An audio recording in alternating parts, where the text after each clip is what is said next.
નમસ્તે ખેડૂત મિત્રો, જો આની અંદર રોજની આયલા છે, આમ કેળા કરી દીધા છે.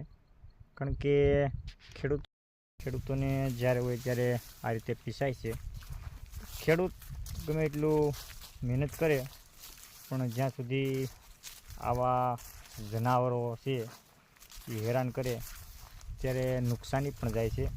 આનું કાંઈ ખેડૂત બીજું તો ન કરી શકે.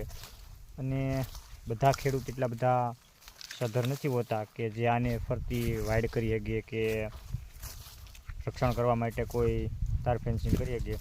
હા, સરકાર સહાય કરે છે, કેમ કહે છે કે સરકારની સહાય મળે છે, પણ સરકારની સહાય અમુક હેક્ટર હોય ત્યારે મળે, પરંતુ બધા આજુબાજુમાં હોય બધાને ન હોય અને બધાય કાંઈ સમજૂતી ન કરે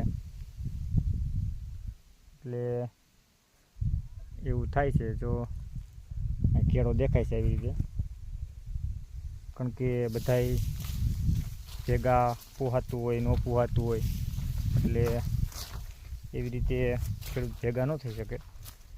બાકી ખેડૂતને માલ તો ઘણો છે, પણ આવવા હોય આ હેરાન કરે એટલે ખેડૂત તો ખેતી કરવામાં થાકી જાય. એક તો ભાવતાલ મળતા ન હોય અને આવું થાય એટલે થોડુંક વધારે દુઃખ લાગે ખેડૂતને. બીજું તો કાંઈ આમાં ન કરી શકે. ને આ રીતે પાણી હાલે છે, અત્યારે પાણી જાય છે.